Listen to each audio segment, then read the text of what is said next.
All right. Have we started? Am I on? Okay, here we go. Hi. Welcome, SFAS. This is yet me again, Jerry Liang, your program. I still don't know my title, program manager, program director, but I am so happy today that my predecessor, a very, very accomplished, he could get the speakers into our club, is able here so graciously to accept my invitation. I was like, Zenzo, will you do this, man? And he's like, okay. So thank you so much, Zenzo. What do I need to introduce? Of course, we got our member, Zenzo Tazawa. You may know him from YouTube, Tazawa Tanks, with 49,200 subscribers. You got 800 more. You got 50K, man. We'll be at 50K by Thanksgiving. That's the goal, and I think we'll easily hit that. So yeah. So get people to join, and he's posting. I can see like once a week on average. I mean, you're a busy guy, so I don't want to take up for more from you, but I mean, like, Zenzo, like, how's it been going? Great to be here. Thanks for asking me, and it's always fun connecting with friends, even if it's virtually. And I do miss our times at the auctions and at the meetings, but this is what we're doing for the foreseeable future. So I've been doing well. I've been keeping super busy. I work from home. I always work from home anyway. I was traveling a lot before, but zero travel now, obviously. So just been super busy with work, and but being home all the time allows me to also be really focused on my fish tanks, and it allowed me to just kind of streamline a few things and enjoy some of my fish a little bit more, spend some more time with them, and it's been fun. So, but yeah, it's just challenging times, right? It's just hard for everybody right now, and I've just been super fortunate with everything that I have, and just I'm very happy. So doing well. Thanks. I mean, yeah, it's funny because I think about my interactions with you. I mean, it's like I remember one of our last meetings with Corey, from Aquarium Co-op there. And I remember looking at you, you're just sitting on the couch, and you got him over to, give us, to speak for us. And I looked at you and I was like, holy crud, how am I gonna, how am I gonna, do this? So I'm so happy that you were able to, accept, and that's the great thing. It's like I'm hoping that this develops into a forum where, like, we have members. And by the way, if anyone wants to contact me about, if you, might be interested, I'm also going to be reaching out to some of our members, as well as we might look like we might have a few more months of this, hopefully, and so also right now, if you have questions for Zenzo, please post it in your comments in the comment section of this live stream, and we will definitely answer any questions that you post. For example, Nicholas Jacuzzi asks, where do I get that shirt? Oh, this shirt? This is a shirt that I got from an artist named Sam Scales, and that's spelled SCALZ. And he's an artist, California. I think he's down in San Diego, and he does lots of fish art. And I just found it online and ordered it. So yeah, it's just a fun African cichlid Lake Malawi shirt with lots of kind of semi-rare fish from Lake Malawi. So yeah, I like this shirt. I haven't worn it in a while. I thought, let me put on a fishy shirt. Yeah, I don't know. I don't know why I went with the plain striped shirt. I was like, I gotta dress. I don't know, not formal. I even have you guys can see my hat. Yeah. So this is kind of a play on words. It's an arowana. Yeah. So Asian arowana, and they're illegal in the United States, obviously, and so it's kind of a funny play on words. Legalized arowana.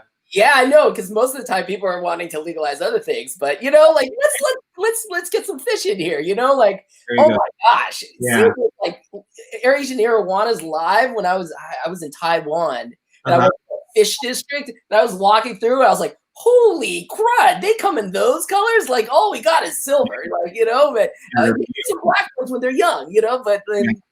We actually have some here in San Francisco at the Cal Academy, in the cafe of the California Academy of Sciences, the aquarium in Golden Gate Park. They have some Asian arowana in there that were, I'm sure, confiscated at one time. I saw one in the public aquarium in Hawaii a few years ago. It wasn't there the last time I was there, but that's pretty much the only place you'll get to see them legally is in a public institution that someone has them. So.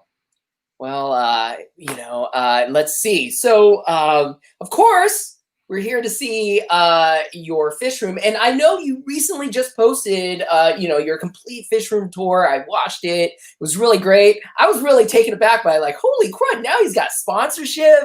You're like, hey, you're interested in this. I was like, holy, he's putting plugs in. I mean, into his like videos. I'm like, wow, the man is growing.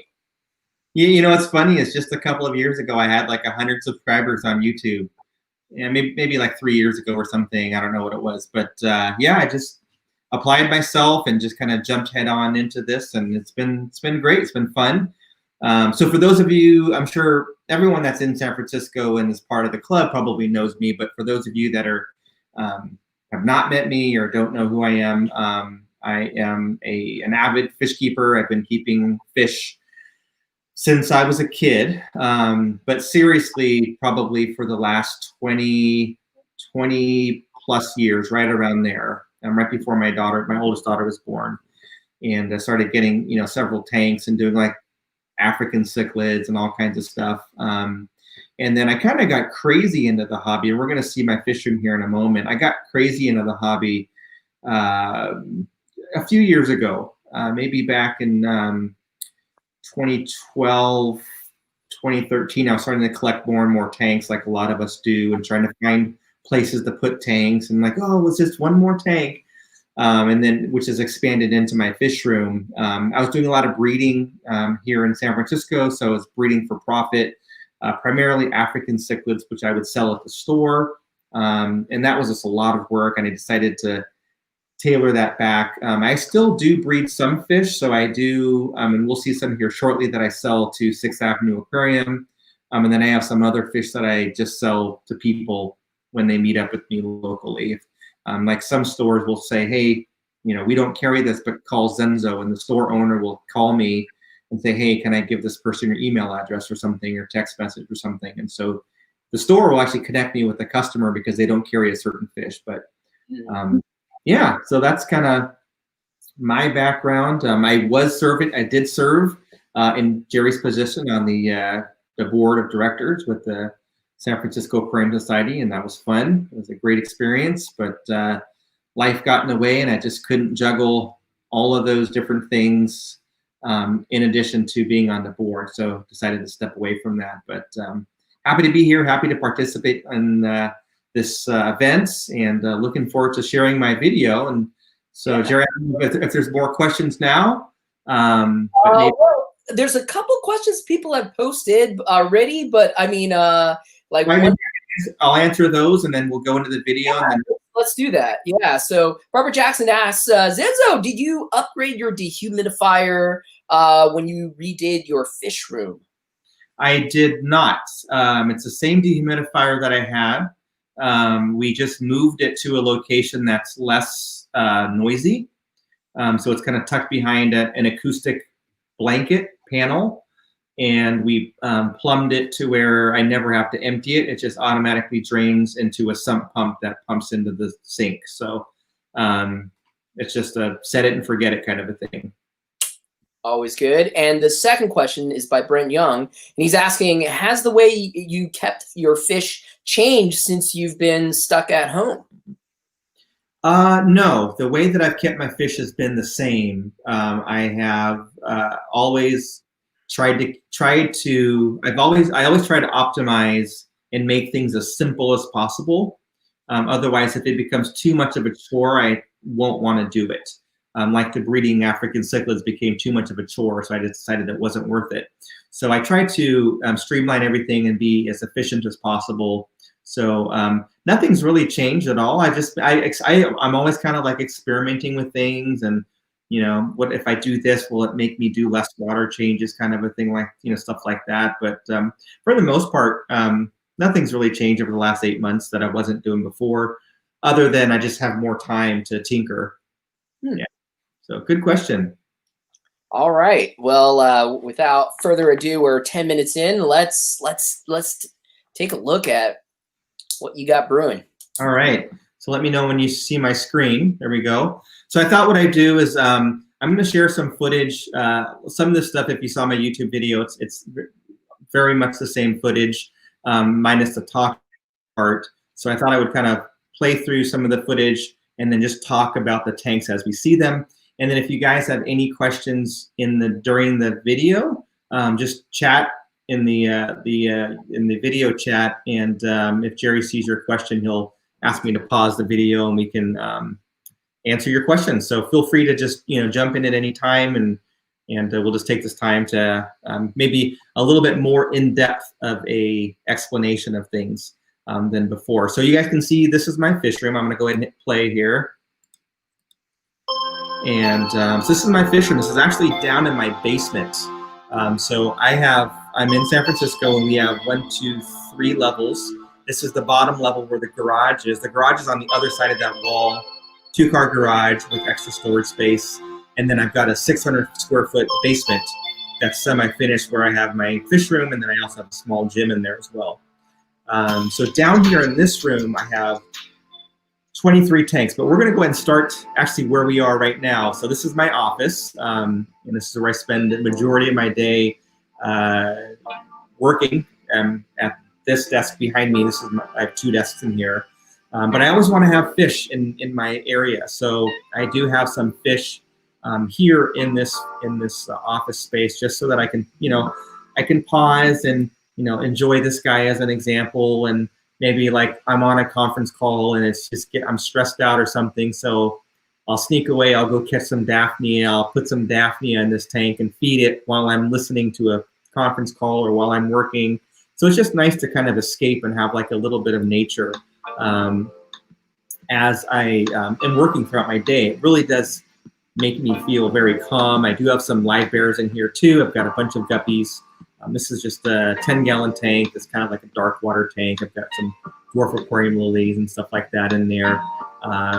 So again, it's just a way for me to push pause on my workday. And I always tell people that I think it's really beneficial if you have an aquarium in a space where you spend a lot of time. If it's a home office or an office at work, you know, if you're in an office building, if you can have a small tank, or wherever it is that you spend a lot of time, it's very nice to have that little piece of nature next to you, where you can just avert your eyes away from your computer screen or your tablet or whatever, and just look at the fish, enjoy them, relax a little bit. It's very therapeutic.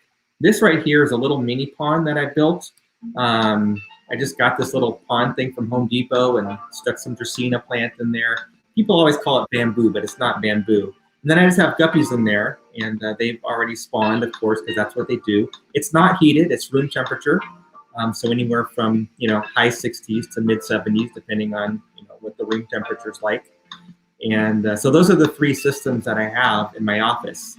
Now downstairs here, this is my living room, and I have 3 tanks in the living room. And I'll tell you, the story here is my wife said no more tanks in the house. So I don't have any other tanks in the house because the basement's not really the house, so I can do as much as I want down there. She actually bought me this tank, the one on the left there with the Oscar. She bought me this tank for Christmas several years ago. So anyway, this is my living room, and there's a chair right here. Oops, let me just go back a tiny bit. There's a chair right here that I sit, that easy chair, and I can just relax and take a nap right in front of my fish, or, you know, just read a book or something. It's just it's a very nice, it's the most comfortable seat in the house where everyone sleeps. In fact, you mentioned Corey from Aquarium Co-op earlier. He actually took a nap in this chair one time. And then when he came to visit and he was staying at my house, the sunlight, when you open up the drapes, the sunlight in the morning hits that chair, and he would just like sunbathe in the chair right there. So it was kind of fun. But yeah, I've got these 3 tanks. This is my Planet Aquarium. I didn't like prep this tank before filming, so it's overgrown. CO2 highlight, so the plants grow super fast. And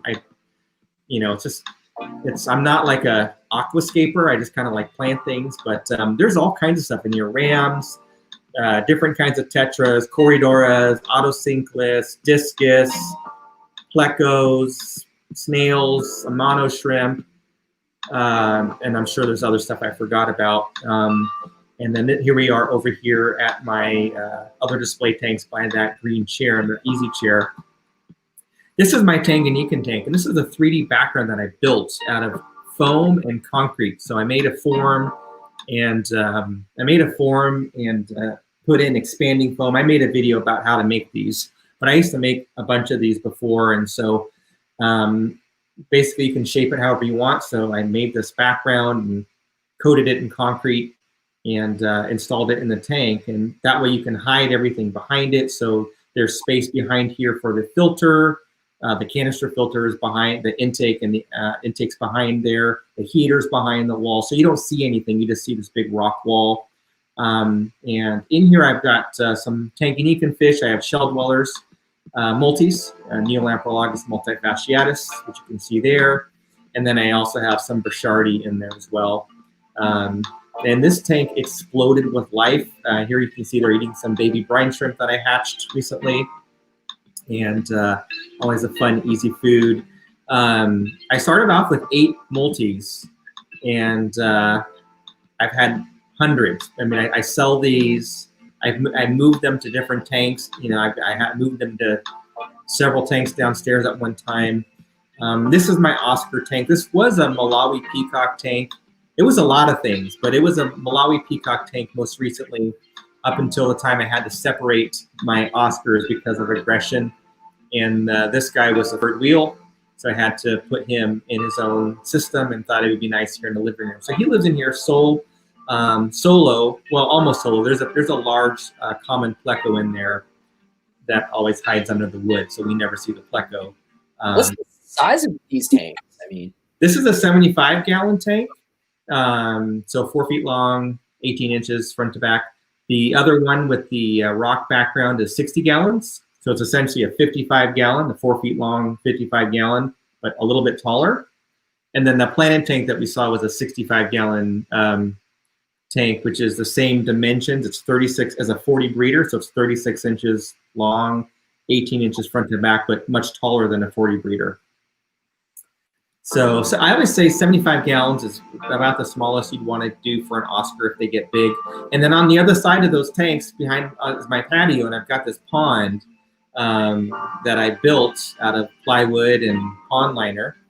And I have in here koi fish, well, one koi, a bunch of golds and chabunkins. You can see it's, they're eating there. And that filter is like an aquaponics filter. So I did grow other vegetables. Now I'm just growing green onions in there, and I've got like a marsh plant. But those plants do all the filtration. So water quality is always super good because the plants just suck up all the nitrates out of the water, and I just have to basically just do top offs. There's lots of evaporation. So now we're back downstairs in the in the basement fish room. And here's kind of a quick shot of the behind the scenes. There's my brine shrimp hatchery. Now I do heat the room. So in the house, the tanks that we saw, the planted tank, the Oscar tank, the Tanganyika tank, and then the Betta in this office, they have heaters. And then none of the tanks downstairs in the fish room have heaters at all, which is great because who wants to have 25 heaters plugged into the outlets and sockets? It's very hard to manage. So I just heat the room. And the way that I heat the room is with a dehumidifier. So it makes it very easy to heat because I don't have to have a separate heater. The dehumidifier, the exhaust of the dehumidifier is warm. So it warms up the room and also reduces the humidity. So it's perfect. So it always, it's usually between 81 and about 79, right around there. So it's perfect. And here you can see all the different tanks. The walls, let me just pause here. So we can't really see any filtration because it's all hidden. So these black panels that you see on the wall are actually acoustic panels, and they serve two purposes. One is they're insulating because they're super thick. and they're also very heavy. Like each blanket weighs like 10 pounds. It's a blanket hanging from those grommets. You can see the hooks. And it also does a great job of noise canceling. So it reduces the noise in there. So when I am filming, because I do film them in there a lot, or even just hanging out and reading or watching a video or something, you don't hear any hum, you don't hear any noise because it's canceling out, and you don't hear any noise from the outside because it's so insulated. And then there's also insulating foam behind that. So the room is very insulated, and it's pretty quiet, and it's very warm. So it's just a wonderful place to be. And you don't see anything. You don't see all the filtration because the PVC runs around the entire ceiling right behind the blankets. So you don't see the PVC pipes for the central air pump. I've got a central air pump in there, so it's all run on one pump, all air. Air goes to every single tank, and all the air lines are black, so they're all they blend in with the background, with the walls. So it just makes for a very nice aesthetic. And it's. So you're probably running sponge filters and all? I run sponge filters in every tank down here, and then I have 2 canister filters. One we're going to see is the waterfall aquarium for the Mudskippers, but I also have a mini sponge filter in that tank also, but I have a waterfall canister filter, and then I also have a FX4 in my Malawi Peacock tank because it's overstocked, in addition to sponge filters. So I run sponges in everything, and then in 2 tanks I've got additional filtration. So sponges are my preferred method of filtration. This tank right here is a 75-gallon Mbuna tank, also only running on sponge filters. They're stacked on both sides, so there's 4 sponge filters in there. And these are just Mbuna that I got, and then they just spawned and have been doing great. They're quite large. People have come and visited before, and they're amazed at how large some of these Mbuna are. Some of them are probably like the size of my hand, so very, very big. And overstocking like this, I don't really have aggression issues. If I do, I can manage it pretty easily. These are my 5-star generals, and these are the fish that people always ask me for. It's a beautiful fish from West Africa. They are, it is a cichlid, jewel cichlid. They're part of the jewel cichlid family, the 5-star generals. And just really brilliant, kind of a gold hue. As you can see the male here, push pause. You can see the male with the gold hue, kind of yellow gold hue to him with the red near the gill plate. You can see the pectoral fins got there's like some blue in there. You can see all the finnage has blue. There's red on the dorsal fin, and they have these 5 bands of black, like why they're called the 5-star general. They are pretty aggressive. They could be hyper aggressive, so they're not for everybody. But a beautiful fish, and I have tons of fry from these, and these are the ones that 6th Avenue Aquarium buys from me. So in fact, I've got some that will be going there in a few weeks. So for those of you that are local and want some 5-stars, they'll be there soon. And I mean, are those just kept alone because they're a breeding pair, or you never really want to mix them with other fish, or? Well, I keep them alone because they're a breeding pair. I'll let the fry live in there until the fry are about 1 inch long, and then I catch all the fry out and put them in separate tanks. And because what will happen is if the fry get too big, then the parents will go after them as competition later on. But then also any other fish that I've tried in there, they just bully that fish. So like I had a bunch of Congo tetras in there that were the same size, and they were all hiding in one corner. So I just let them have fun in their own 40-gallon. I'm lucky that I have so many tanks that I can have the luxury of letting this pair of fish have their own space. So this tank here is kind of interesting. It used to be like a blackwater tank with some of the fish that are in the planted tank upstairs now. It's a 40-gallon tank, just kind of haphazardly growing plants. But you don't see any fish in here. And this is what it looks like 95% of the time. Every once in a while, I'll get lucky and I'll catch the fish that lives in there. And there's 2 fish. There's a bristlenose albino pleco and a dragon puffer. And the dragon puffer, we're going to see here in a second, it's an ambush predator, but I never see it unless like I happen to just like catch it when I do see some bloodworms, and so I put some bloodworms in a tank. I was doing a water change and put some bloodworms in there, and then I left the room, and then when I came back, it had come out. So that's why I see some kind of debris floating around. But I actually saw it again last night, but I didn't have my phone with me or my camera, so I just got to sit and look at it, and it was quite fat from eating. Is it fish at all, or is that why it doesn't really come out that often? Or they're very they prefer to be hidden. They prefer water with tannins in them, so they can kind of hide, and they pretty much just will sit in a location and look like a piece of wood or whatever until something comes by that they can eat. This guy's been feeding on tons of snails and bloodworms as well. I tried some other things, some freeze-dried foods, but he didn't take to the freeze-dried shrimp or anything. So for now, it's just the frozen bloodworms and the snails, and I'll try some other things in the future.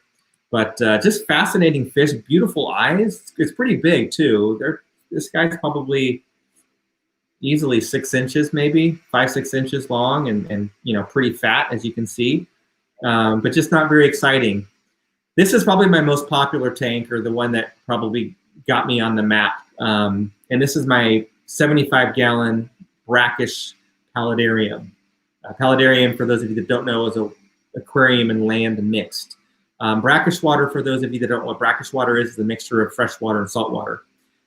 This is my figure-8 puffer, and the puffer has a name. It's called Poe because it has markings on his back that says P.O. If you look at the back, it says P.O. So my figure-8 puffer is the only fully aquatic fish that lives in this system. It probably has around 35 gallons of water or so. And then in there, I've got African mudskippers. African mudskippers they're gobies, so they are a true fish, but they can absorb oxygen from the surface, so they can also be out of the water. And they are cichlid-like in their aggression, but very fun. They actually spend more time like this out of the water than they do in the water. Very rarely will I see them like this in the water, and it's usually only when there's food in the water. Otherwise, they always go to the surface, and will usually either just have their head sticking out, or they'll be completely out of the water. But very fun. Probably my most popular fish on my channel are my mudskippers, and I have 2 different variants, which we'll see here in a second. This is another Tanganyika tank. So Lake Tanganyika is a rift lake in East Africa, and Lake Malawi is the most popular and the most common because of mbuna and peacocks and things like that. The fish from Lake Tanganyika are a little bit more diverse, and very interesting. So here we can see my redfin calvus there eating on some brine shrimp, and also my Julidochromis. So the calvus are the kind of the bigger ones there, and then the Julidochromis are the kind of the striped black and white ones. The calvus used to hide. In fact, I bought, so all of these fish right here in this tank, I bought from the San Francisco Aquarium Society auction. And because not too many of the people in the city like cichlids, I got these for super cheap. And some of these are hard to find. They're quite expensive, but it's a fun tank. This is my most rare fish, and these fish here, which we're going to see in a minute. So this is a brackish tank. This is a 10-gallon brackish system. It looks like a saltwater tank, but it's brackish. So it's a mixture of fresh water and salt water. And the fish here that I'm going to show you in a second here are very rare. And I saw some one time at 6th Avenue, and they were like $50 a piece. And I was like, I wonder if I should get those. I'm like, no, and I didn't get them. And they are what we call top hat blennies. So they're a blenny. They're sold in the aquarium hobby as a freshwater fish, but they're not freshwater. They do not do well in freshwater long term. They actually are brackish water. So here you can see one. It's kind of hard to get footage of them sometimes because they're pretty shy. But here you can see this guy. He's actually eating some algae that I scrubbed off the glass. So I just scraped the glass with my algae cleaner, and then it's eating the algae. And if there's 2 of them in there, so you can see this one's a little bit more bold. And then I have another one that lives inside the dry rock, and it only comes out, and there you can see it sticking out his head right in the center there, that hole. That's the other one, and that's pretty much the only time I see it is when I put food in the tank, and it'll pop out, grab some food, then go right back in. But very interesting, very rare. You hardly ever see these fish around. Kind of a theme here. We can see another brackish tank. This is my fiddler crab and molly aquarium. And I originally was going to do sailfin mollies, but I couldn't find females, so I have a blend of lyre tails and sailfins. But I've got in here fiddler crabs, so I made a land area very similar to I made the background, and then I've got the mollies and the brackish water again, so mixture of salt and fresh. And it's great to see the crabs kind of run around on the land area, and they'll go in the water, obviously. They're a great cleanup crew, and then the mollies are doing well. This is probably my favorite tank when it comes to overall aesthetics of an actual aquarium, just in how I scaped it. Because I don't really pride myself in being an aquascaper or anything, so I spent a little bit of time creating this tank, and I was very happy with the results. I do have that waterfall that you can see there. And this is another brackish system, another brackish paludarium. And it is my Indian mudskipper and bumblebee goby tank. So again, these are mudskippers are gobies. So this is an all goby tank, except for the snails that live in there. And it's a 40-gallon tank. Probably has maybe, I don't know, 10, 15 gallons of water. I do have mangroves growing out of it. So you can see them growing right out the back of the tank there. I cut a hole in the lid. And then you can see the bumblebee gobies. So there's a bunch of bumblebee gobies in here, and the Indian mudskippers. These guys are super fun. Pretty hard to find in the US. Every once in a while you'll find them, and then they'll kind of be missing again for a while. One of these I actually drove all the way from Colorado back to San Francisco with the fish in my truck in a little bucket with an air pump. But they're fun. These will actually eat out of my hand. So I can actually put flake food in my hand, and they will actually jump on my hand and kind of nibble on it just like this. So it's kind of fun. They're very small. And then the bumblebee gobies, these people are familiar with these. People often keep these in freshwater.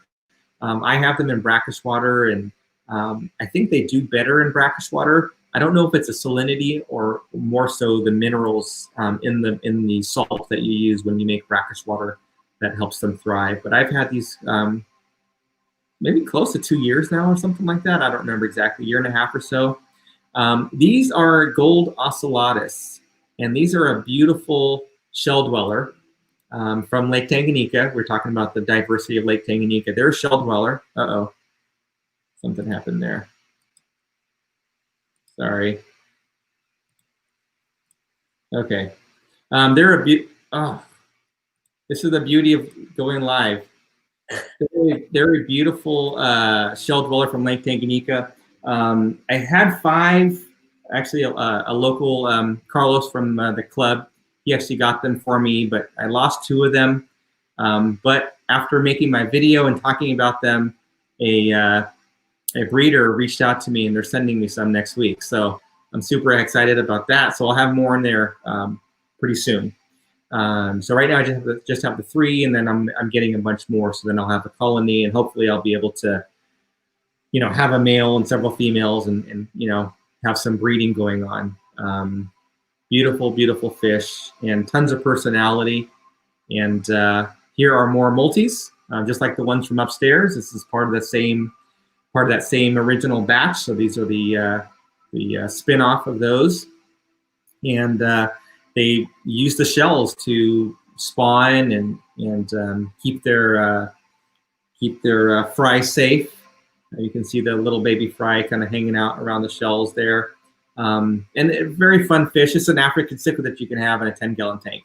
Here you can see this is kind of like a little holding area where I keep a few tanks just for experiments. This is another mudskipper that I have down here in this little tank that I just created. And it was a rescue mudskipper. Basically, someone that lives here in the Bay Area had it and couldn't take care of it. They were moving, and asked if I would take it, and I took it, but it wasn't the right size to fit with my others. And then these are the fry of the 5-star generals. So those two West African 5-star generals that we saw before, they're the fry. So these are the ones that will be going to 6th Avenue Aquarium pretty soon. I've actually tried shipping these before.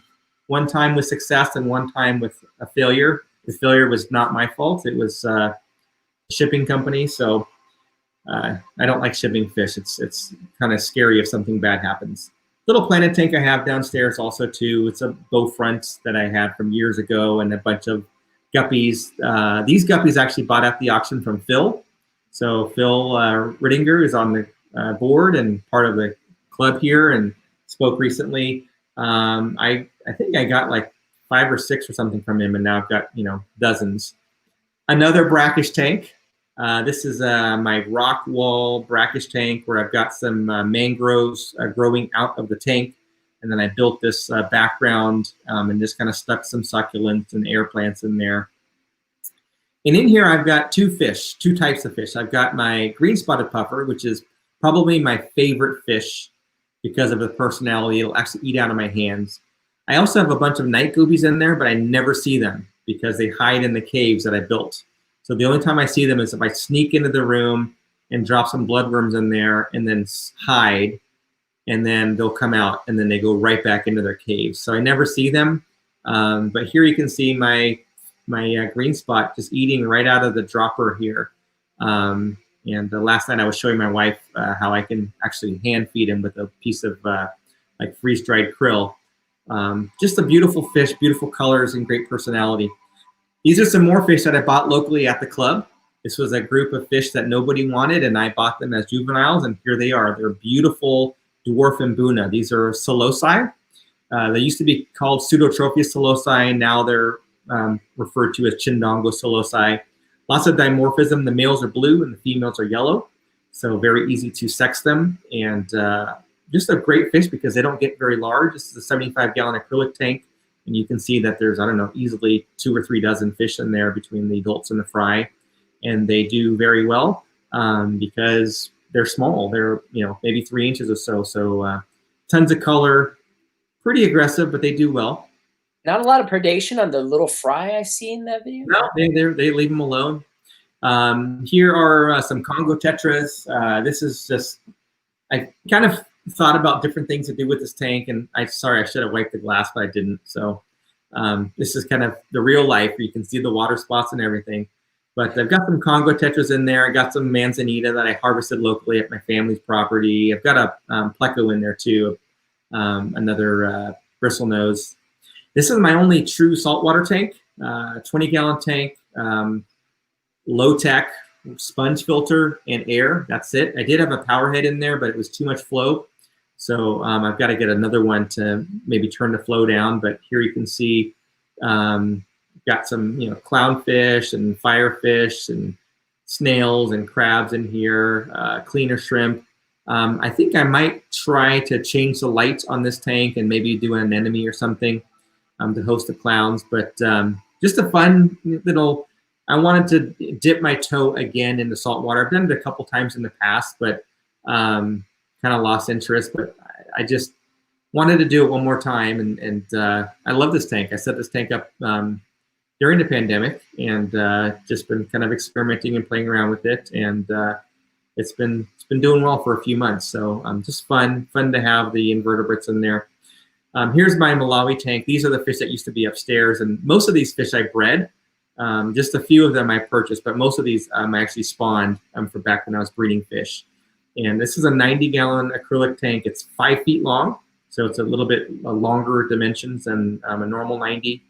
And I've got just a bunch of Alana Car in here, different colors. Obviously, the OBs are just from mixing the color variants. And again, overstocked, but overstocking with African cichlids is helpful because it curbs the aggression. Hard to get one bully picking on a certain fish if they can't find that fish amongst 20 others.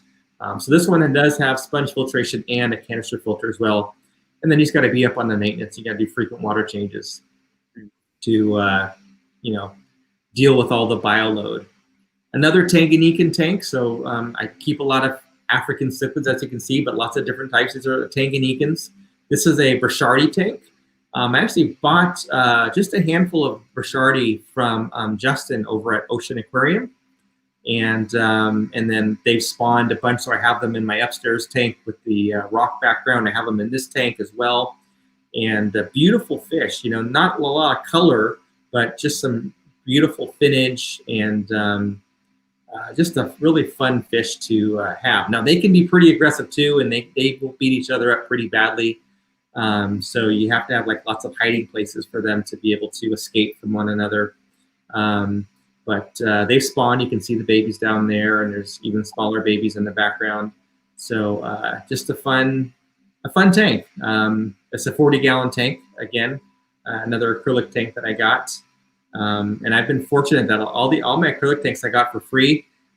You know, friends gifted them to me, or you know, people had to get rid of stuff, and I just took it because they needed to get rid of it. So very, very happy to have that. I actually got this acrylic tank and the other Psilocybin tank from a former member of the club. This is just a little grow out tank that I have right now. I'm just power feeding these fish. Power feeding just means feeding them multiple times and then doing lots of water changes, trying to put on size. Silver dollars, these are eventually going to go in with the next tank that we're going to look at as a dither fish.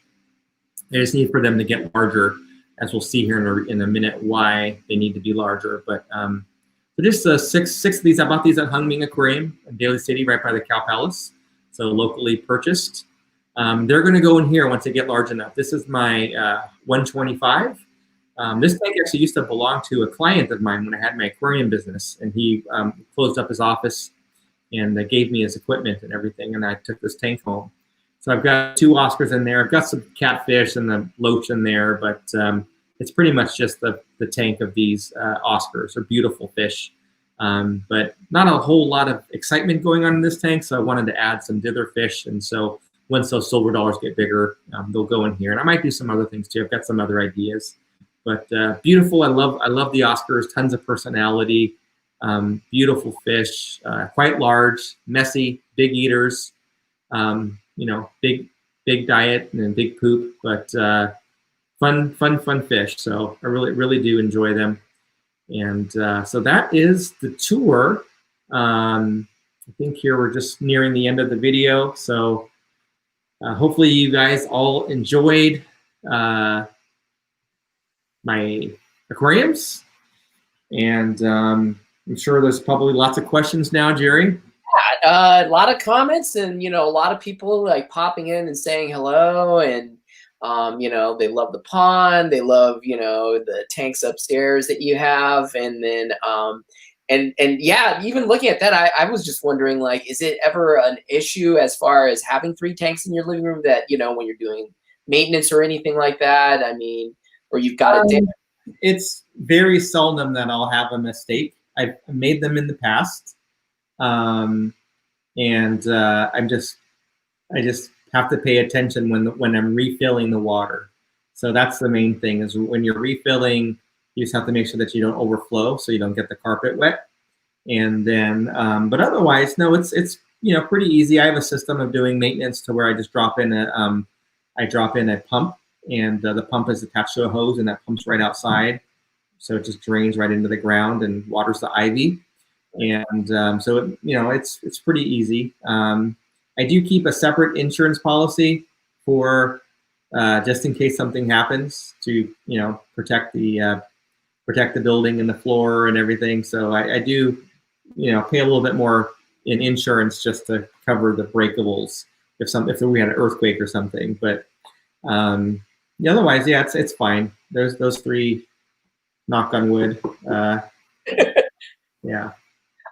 So here's some questions on what people saw. So Jacobim was asking, like, those acoustic, or the acoustic drapes. I mean, he says, yeah.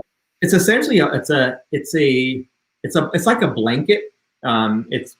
It's a blanket, but they're 4 acoustics. So they all have these metal grommets on them. They're very heavy. They're very dense. So it's not like a moving blanket that's light. They're super, super heavy. They're super, super dense. Like you can't poke a hole through it. Like you need like a drill with a drill bit that won't bind to like poke a hole through it. So they're very, very dense. Like if you cut one, like it'll just kind of expand out with all this foam, like material that pops out. And they're pretty expensive, but they use them in like sound engineers for, you know, production. So like audio production. If you need to make a quick, you know, studio for a podcast or something like that, that's what they're for. So very common for people that are into sound engineering, or, you know, like for me, like if I, in my office, there's an echo in here, but if I was doing a podcast, I'd probably have like a C stand or a couple C stands with some blankets in here to deaden that noise and make it more podcast sound. Makes sense. Yeah. And Jacobim also asked, do you cut your own lids or tank covers? And if not, what kind do you buy? I do. So I actually, I make my own lids unless the tank came with the lid. So I've got a couple tanks that came with the lid, like my Indian Mudskipper tank came with the lid. A couple, one of the acrylic tanks came with the lid. My tanks in my living room have lids, but all the ones in the fish room that besides those didn't have lids. So I made them out of it's greenhouse paneling. You can buy it at like Home Depot or Lowe's, and it comes in like a I think they come in like 2x8 sheet, 2 feet by 8 feet sheets of like a polycarbonate, and then you just cut them. I made a video about them, and there's a video on my YouTube channel that talks about the lids. I think I probably made it back in like February or something like that, so it's not too long ago.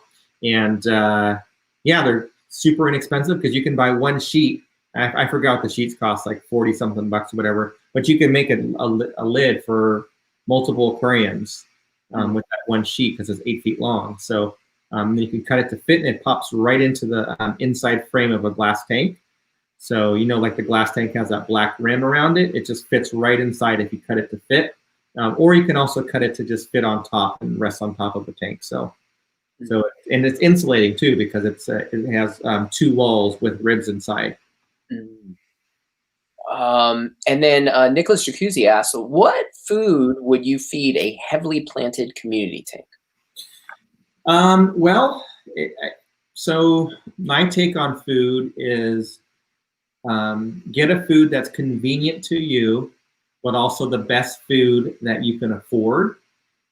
Fortunately for me, I don't buy food because I've been fortunate to be supported by a food company that makes a very high quality food, which is Extreme Aquatic Food. So, you know, when I need food, I just email them and I say I need 3 cans of this and 3 cans of that and 2 of these, and they just send me a shipment from Florida. I get a big box of fish food, and so I use all different types. But I would say for a heavily planted community tank, I would say variety. So, you know, maybe like a high quality flake food would be good, depending on what the inhabitants are. And maybe you might, depending if you have like fish that are on the bottom dwelling and fish that are on the top, you have to think about both. So if you only do the flake food, the fish on the bottom may not get that. So you might want to do like a quality sinking pellet or some kind of granule that sinks. So maybe do flake and a granule. So then you're feeding the fish on top and you're feeding the fish in the mid and bottom level because some food sinks. And then I would also alternate with some fresh food if possible, or frozen food. So if you have the ability to, you know, have a culture of, you know, worms at home, you know, white worms, black worms, whatever. If you want to do Daphnia, you can do Daphnia very easily. I've got the same Daphnia culture on my deck on that pond going back to last July, so almost a year and a half. Same Daphnia culture. I just got into brine shrimp recently, so hatching baby brine shrimp. Or if that doesn't work, you know, frozen brine shrimp, frozen bloodworms, whatever. Just as a treat every now and then is good, a little variety. So it just depends on the fish, but just think about what fish are in there, what they need as far as nutrients are concerned. Also, if you have herbivores, you're going to need to make sure you put, you know, some kind of food in there that they can eat, you know, a piece of zucchini or something like that. But just have fun with it and try to be consistent. And then Jeff Bim asks, like, what is the very best cichlid pleco? I guess Plecosmus for a cichlid tank. Well, it depends.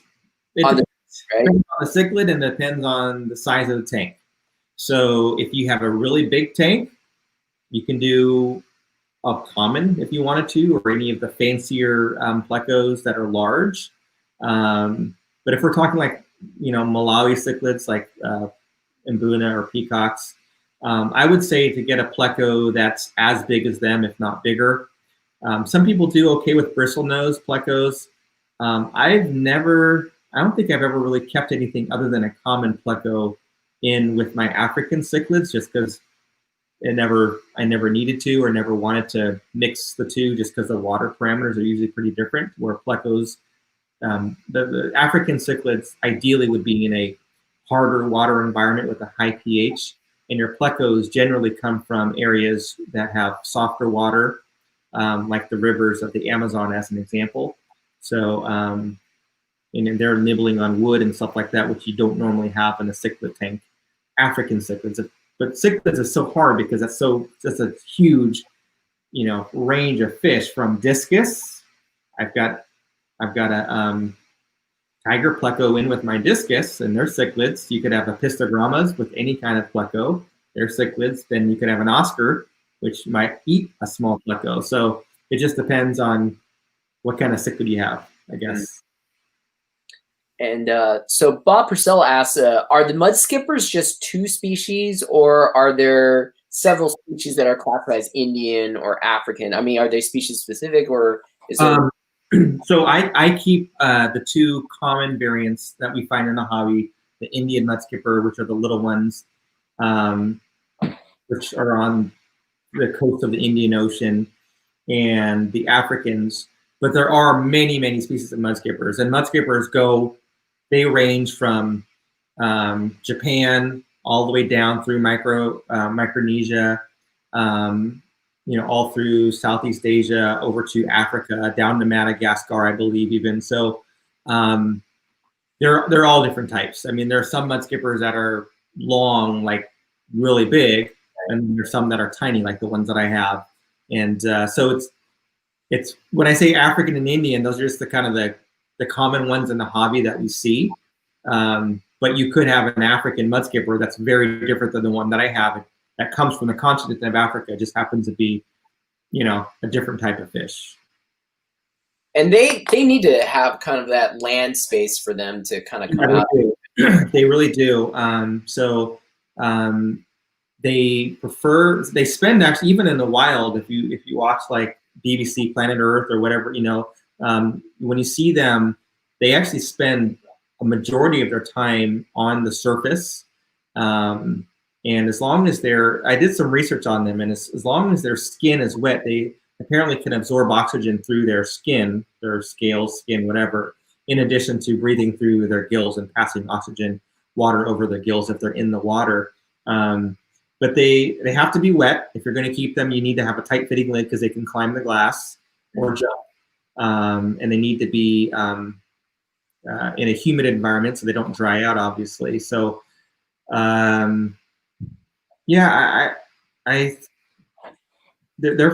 tons of fun. Just it's a little bit more work to keep them, and definitely going to want a land space so that they don't become waterbound or whatever. And talking about work, Nicholas Jacuzzi asks, what is your maintenance schedule on your tanks? Yeah, it's actually a lot less than people think, because with so many tanks, people probably think I spend hours and hours and hours, and I don't. I average, and I've talked about this recently, I average between 4 to 7 hours a week. So a 4-hour week would just be, just moderate water changes, dropping in and draining out, 70% of the water in the African cichlid tank, as an example, and doing 50% water change in the Oscar tank. And then feeding. Feeding takes probably as much time as anything, because I've got to feed all the tanks often, and I only have auto feeder on one tank right now. So I just go around and feed my fish and check on them, and I like doing that. I like feeding my fish manually because then I can see what's going on and see if there's any issues or anything like that. And then maintenance as it comes up. So if I have to clean a canister filter or do something like that, it's more work. So that's going to be that 7-hour plus week. Mm-hmm. And if I'm just doing a little bit of maintenance and feeding my fish, then it's going to be 4 hours or so. So it sounds like a lot, but if you break up, even if you talk about 7 hours, that's an hour a day, which I don't spend that much time. So it might be 20 minutes a day for 3 days, and then maybe 2 hours a day on 2 days, like a Saturday afternoon, I'll spend a couple hours doing stuff. So it's not so bad. Yeah. And the fishy mailman asks, Zenzo, what happened to the night gobies? I recently got some. Anything I should watch out for? I still have them. They're in that tank with the green spotted puffer. I never see them. And that's because of the tank that I designed. It has a ton of hiding places. So there's caves and in fact, I saw one the other day, just last week, and I only saw it dart out of the cave, grab food, and go right back in the cave. So they're there. I just don't get to enjoy them. So right now that tank is just for the green spotted puffer, and it's fine. It's it's okay. But I don't really have any advice since I don't really get to see them interact with other fish or each other. Other than they apparently like to hide, so I provide some hides for them. But if you want to enjoy them, maybe make sure that you have a place to see them too. And the food that I feed them is sinking food. So I've never had mine eat from the surface. They only eat as the food sinks down below. So. And Wildsprig actually saw your saltwater tank and said, do you recommend going low tech for a saltwater tank for a first time attempt at a marine tank? If you're doing a marine tank, then I would say try to keep it simple. You can do, depends on what you're keeping. So marine, fowler would be no corals, right? So you're talking about just fish and rock and invertebrates and substrate. You can do it simple depending on what you're keeping. I'm not an expert, so I don't like giving too much advice on saltwater. But I would say you can definitely, like the fish that I have, clowns and firefish and stuff like that are, easier fish to keep. You can do it with a sponge filter. You could do it with hang on the back filter. You could do it with a canister filter. You don't need, fancy refugium. You don't need a skimmer necessarily or anything like that, UV sterilizers.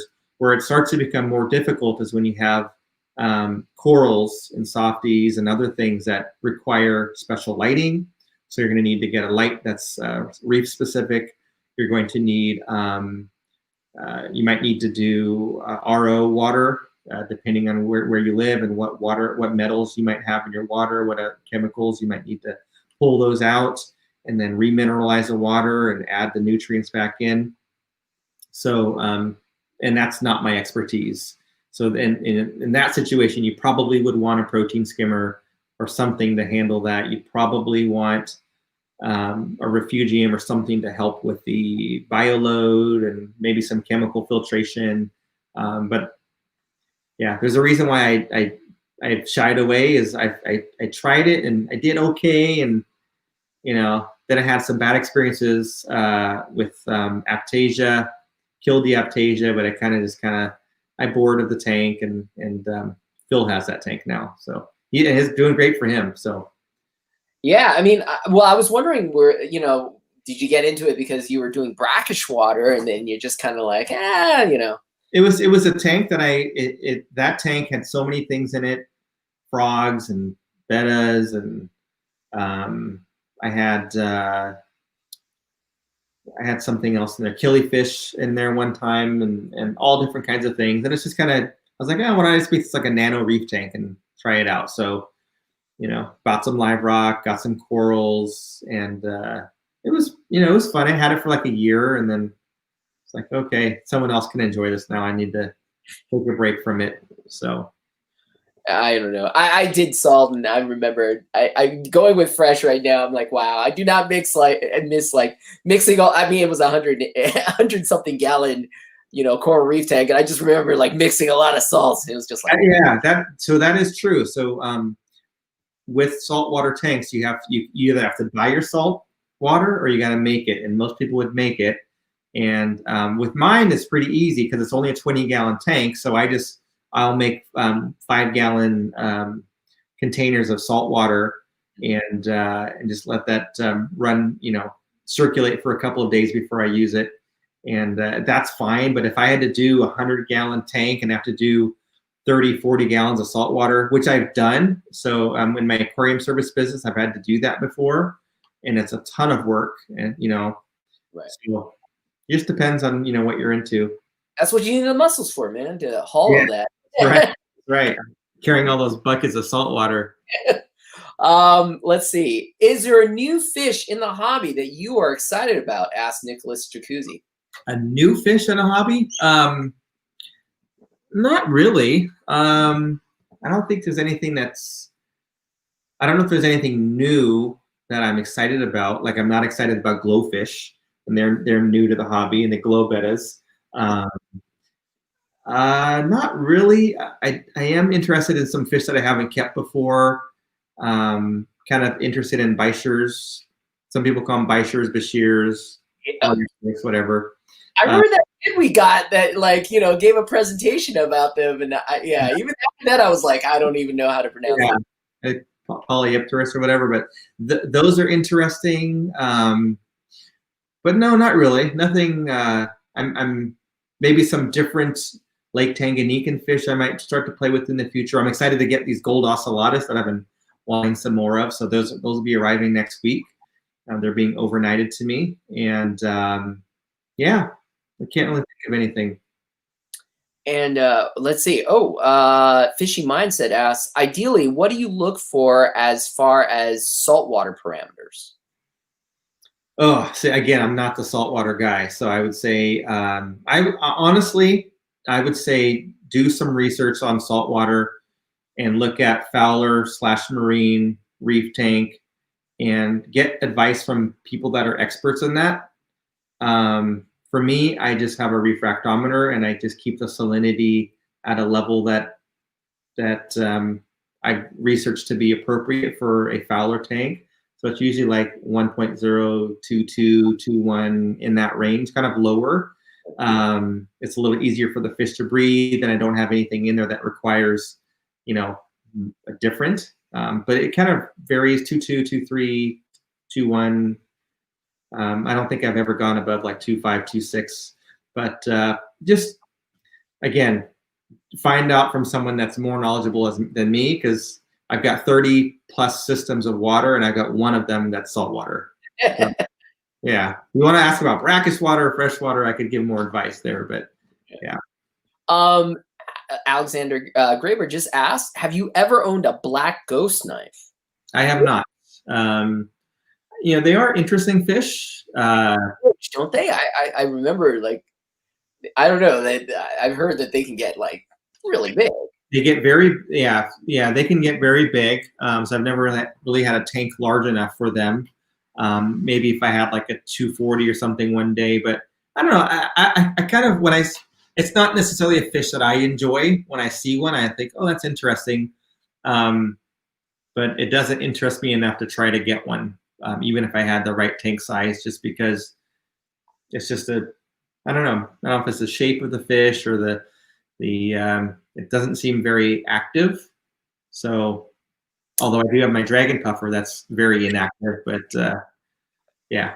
Well, all I can advise about the black ghost knife, because I've tried them, is definitely like quarantine. Make sure they never get exposed to ick, because treating them for ick is like really impossible. Like, it's like they don't take salt well. They don't take like any of that like formalin green stuff very well. So like, it's like once they've got ick, you're like, I don't know what to do, with and so that was my experience.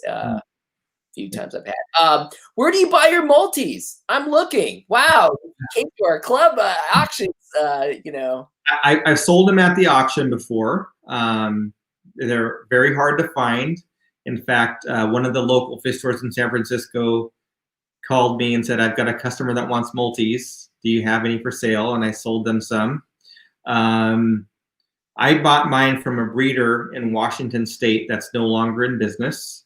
So I ordered my colony of 8, I think they were, back in 2016, I think it was. So, so I think it was the summer of 2016 when I got my original 8, and then since then you've seen all the multis I have and all the ones I've sold. You can find them online, but yeah, they kind of go in and out of stock. The breeder that sells the cichlids that is sending me the ocellatus, I saw some on their site, but they I think they were out of stock. So you just gotta look, I mean, when looking. you have them available, do you send them over to 6th Avenue, or what do you usually do? No, no one really seems interested in keeping them at the stores. I've asked a couple stores, and they didn't really seem interested in having them. But because I've been really tempted, like I keep hearing such great buzz about them. I know Corey and Aquarium was like, they're great, and I remember like you were like, oh yeah, they're great, and I'm like, oh, Yeah, they're stupid because they're very easy to care for because they'll eat anything.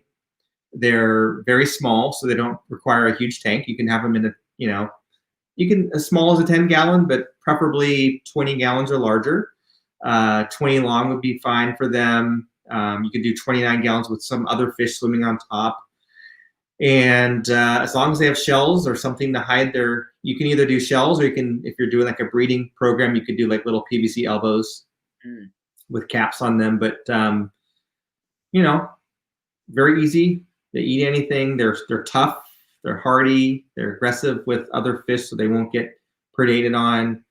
And they're fun. They're just fun to watch dig around and go in and out of their shells. And do they like colony breed, kind of just like they'll just keep breeding in there, or do they kind of start picking off?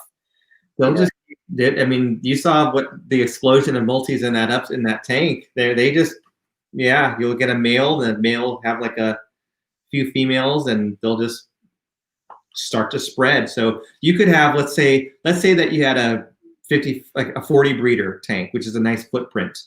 You could probably have, and if that tank were littered with shells, you could probably start off with like 4 or 5 multis, and with proper water care and food, you would probably end up with 100 or maybe 60 or 70 if they have that ability to spread out and have their own little territory in no time. Yeah. Would you keep any other fish with them, or no, just kind of keep them by themselves? You can. I've kept mine before with Cyberchromis. I've got Brashardi with mine right now, and they kind of have their own territory. So the multis occupy about 70% of the tank, and then the Brashardi have about 30% of the tank, and they kind of, keep their own area. But you could do them with other fish for sure. And someone, Nicholas Jacuzzi asks, most underrated fish in the hobby. Who do you think is the most underrated? Underrated? I don't know. Guppies? I'm just thinking. Guppies are underrated. I think people, look down on guppies because of the people think they're just beginner fish, but there's amazing, beautiful guppies. I've seen some guppies before that I was just blown away that a fish could look so beautiful, and it's a guppy that was kept in an outside pond in Hawaii. I don't know. Bettas are kind of underrated too. People think they're beginner fish. They are very easy to care for relative to other fish, but they can be very interesting, especially when you start getting into some of the other, other strains and wild types and things like that. But I don't know. I don't know if anything's underrated, but maybe those two come to mind.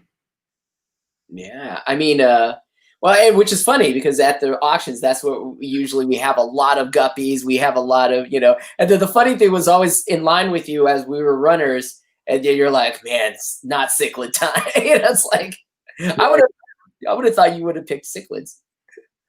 Yeah. Well, in San Francisco, people don't tend to don't tend to keep many cichlids. So Right. yeah. And then I don't know. Fishy Mindset asked, or I don't know. Jacobim said mollies, but I don't know if he meant that they were underrated. But it was a question mark. But Fishy Mindset asked though that tips on breeding dwarf neon rainbows. But do you do rainbows? Never had rainbows. Okay. Good enough to tell you. I would say Steenfod Aquatics on YouTube would be a good person to ask. And Bob does he does live streams, I think, every week. So you could probably go on one of his live streams and ask him. He's a big rainbow person. I know Aquarium Co-op probably has done them in the past as well. So that would be another stream to ask on. But I've never kept rainbows. I've thought about it before, and I've even had tanks where they'd be perfect in, but either couldn't find them or wasn't interested. So. Yeah, I keep rainbows. So I like them. They get pretty feisty though. I think they, like I've now realized like you need to keep a certain amount, or else it's kind of like they really start when they feel like breeding, they really go at each other. So, right.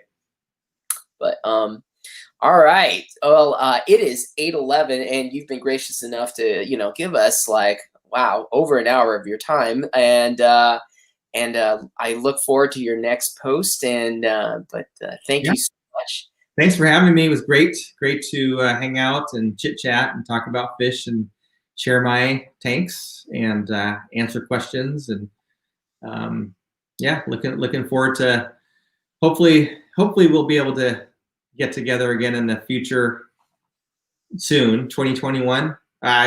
It'll probably be spring before we're able to, I don't know when we can shake a hand again. Yeah, I know. And, we're already like, oh, elbow bump. Now we're like, oh, just leave, Yeah, the craziest was recently watching, was it Demolition Man, an old like Sylvester Stallone. Yeah. This thing where it's like they greeted each other by just kind of like not each other and just like going like this, and they're like, yeah, we had to. I was like, wow, this movie was very prescient. It's like they predicted the future. It's like they're like you shake hands, like what? Right. Yeah, of whatever. It's like, oh, yeah, interesting. But thank you so much, and thank you everybody for tuning in.